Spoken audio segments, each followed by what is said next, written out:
বিজ্ঞরা পণ্ডিতরা বলেন the history is written by the victorious side, মানে ইতিহাস লেখা হয় তারাই লেখে যারা বিজয়ী হয়েছে।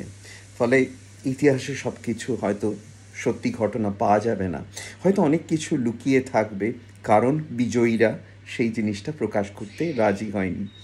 হয়তো কথাটা অনেকাংশে সত্যি।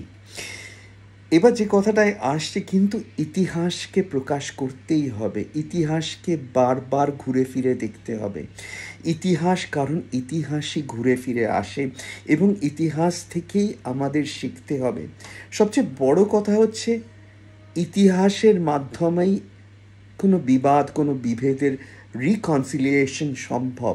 মানে দুদলই দেখে ভাবতে পারে এটা কি উচিত হয়েছিল, এই ফাঁদে যেন আমরা আর কখনো না পড়ি।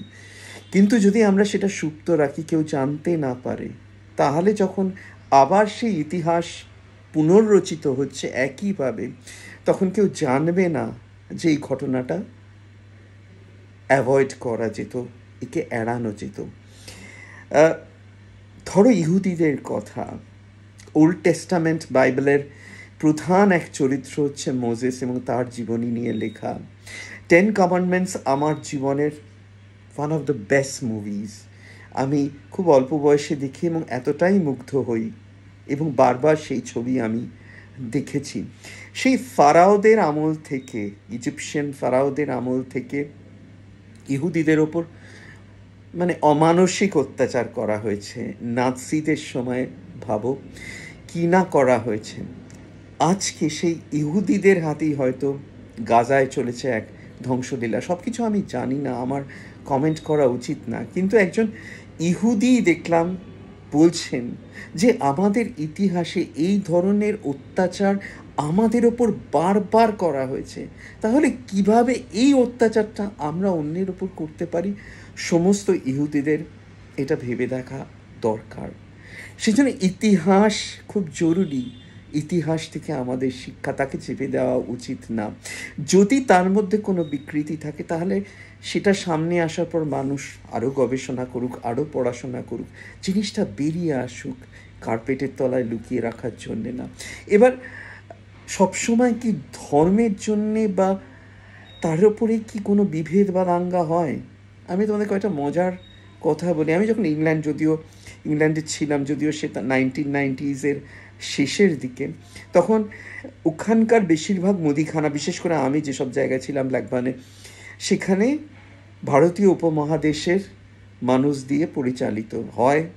আমাদের দেশের লোক তারা, অথবা এক প্রতিবেশী দেশের লোক। ধর্মটা প্রায় প্রত্যেকের ক্ষেত্রেই এক।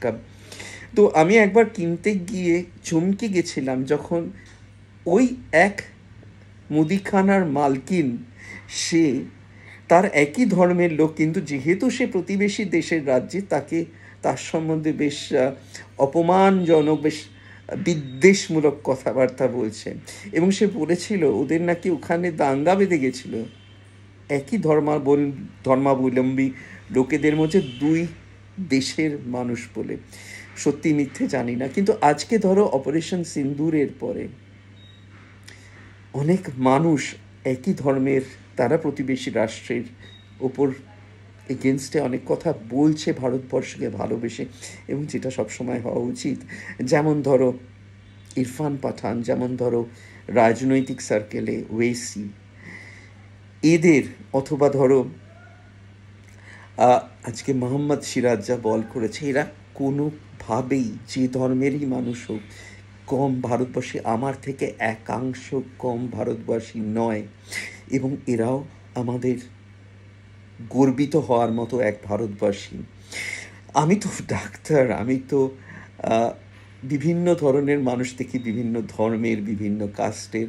কই যখন শরীরটা ওপেন করি, ভেতরে যাই, কোনো তো তফাৎ দেখি না। সে বিখ্যাত গান আছে না, বামন তো পইতে দেখেছিলাম, বামনি চিনব কেমনে।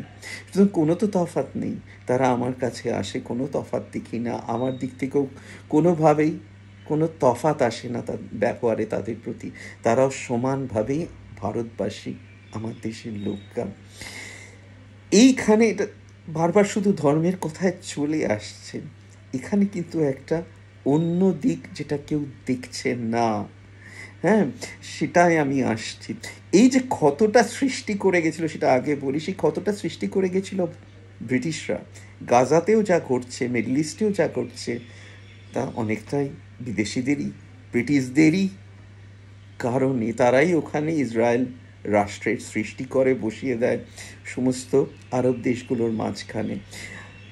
আমাদেরও যখন ব্রিটিশরা চলে যায়, তারা কোনোদিনই ভাবেনি এদেশ ছেড়ে চলে যেতে পারবে, এমন এক অসাধারণ দেশ ছেড়ে চলে যেতে হবে, এত অসাধারণ সব সুন্দর জায়গা আছে। তারা তখন একটা বীজ বপন করে গেল যে তোমরা সুখে থাকবে না। হাজার হাজার বছর ধরে যে বিভেদ আমরা সৃষ্টি করে দিয়ে যে বীজ বপন করে দিয়ে যাচ্ছি, এ তোমরা ভোগ করবে। সেই ক্ষত আজও আমরা বহন করছি। কিন্তু এর থেকেও একটা গভীর কারণ আছে। আমি শুধু ধর্ম, কাস্ট, তার উপরে এই দাঙ্গা, এই বিভেদ, এই খুনোখুনি নির্ভর করে না। মানুষের মনস্তত্ত্ব এর মধ্যে আছে। দু ধরনের মানুষ চিরকালই জন্ম নেবে। এক, খুব বুদ্ধিমান, স্বার্থেন্বেষী, আমি বলবো খুব কানিং কিছু চরিত্রে, তারা অত্যন্ত উচ্চাভিলাষী, অ্যাম্বিশাস, তারা সবার ওপরে চড়তে চায়, তারা পৃথিবীকে রুল করতে চায়। এবং তারা জানে আরেক ধরনের মানুষ আছে, তারা ভায়োলেন্স পছন্দ করে, তারা ভায়োলেন্সের প্রতি আসক্ত। এখন ভায়োলেন্স, এই যে আসক্ত কিছু মানুষ, এটা কি জন্মগত, না এটা পরে পরে কোনো ঘটনা এরম ঘটেছে? আমি বারবার যে কথাটা বলি, ordinary people can do extraordinary things in extraordinary সার্কামস্টেন্সেসে। কিন্তু ভায়োলেন্সের প্রতি যে যে এই যে একটা আকর্ষণ, এটা কি জন্মগত? এই যে আমি একটা বড় আর্টিকেল স্টেটসম্যানে বহু বছর আগে বিলেত থেকে ফিরে লিখেছিলাম, ছাপা হয়েছিল। তো সেটা নিয়ে আমি আরেকদিন কথা বলবো যে ভায়োলেন্সটা কোথা থেকে আসে, জন্মগত না এটা আমাদের পরে অর্জন করা কোনো মনোবৃত্তি। কিন্তু এই কিছু মানুষ ভায়োলেন্সকে ভালোবাসবে, তাতে সহজেই আকৃষ্ট হবে এবং তারা খুঁজবে ছুতো কোথায় আমি ভায়োলেন্সটা করতে পারবো। এই যে প্রথম মানুষগুলো বললাম, স্বার্থান্বেষী, কানিং, যারা মানুষকে নিজের হাতের মুঠোয় রাখতে চায়, তারা এই ধরনের ভায়োলেন্স যারা ভালোবাসে তাদেরকে ব্যবহার করবে। এই দু ধরনের চরিত্র, এই দু ধরনের মনস্তত্ত্ব যতদিন মানব সমাজে থাকবে, সব রকম দাঙ্গা, বিভেদ, যুদ্ধ, ভায়োলেন্স, একবার ভেবে দেখো তো, সব কিছুই কি ধর্ম বা অন্য কিছু রিলেটেড? এই প্রত্যেকটা দাঙ্গা, এই প্রত্যেকটা যুদ্ধের পেছনে রয়েছে অত্যন্ত উচ্চাভিলাষী কিছু মানুষ, আর রয়েছে যারা এই ভায়োলেন্স করতে ভালোবাসে, খুন, জখম, আরও যেসব খারাপ জিনিস মেয়েদের ওপর, সেগুলো করতে তারা ছুতো খুঁজছে। এবং এই ছুতোতে এরম যদি একটা টার্বুলেন্ট ঘটনা ঘটে, এই ছুতোতে তারা রে রে করে মাঠে নেমে পড়বে। আমাদের মধ্যে অনেক মানুষের মুখোশ তখন খুলে যাবে, চিনতে পারবে না। সুতরাং এই দিকটাকে নিয়ে আমরা ভাবছি না, এই দিকটাও ইতিহাস থেকে আমাদের শেখার দরকার, এই মানুষগুলোকে চেনা দরকার। যদি ইতিহাস না দেখি, কারাই ভায়োলেন্স করেছিল, কেন করেছিল, তাদের যদি জানতে না চেষ্টা করি, তাহলে এই জিনিস কোনোদিন নির্মূল হবে না। ইতিহাসকে চেপে দেওয়া উচিত না। সেই জন্যে ধরো খুব ভালো লাগে যে ইউরোপিয়ান কিছু দেশে মৃত্যুদণ্ড নেই, ওরা অপরাধীকে বোঝার চেষ্টা করে, তাকে চেপে দিতে চায় না, সেই ইতিহাসটাকে কোতল করে দিতে চায় না, বুঝবার চেষ্টা করে মানুষটা এই ভায়োলেন্স, এই ক্রাইমটা কেন করলো। সুতরাং সেই ইতিহাসটাকে জানতে হবে।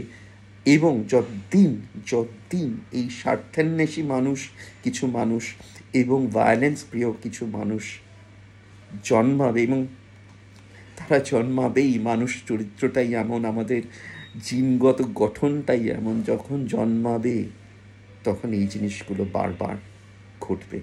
তাই এটাকে এইভাবে, এই অ্যাঙ্গেলেও হয়তো ভেবে দেখা দরকার। তোমাদের মতামতের অপেক্ষায় রইলাম।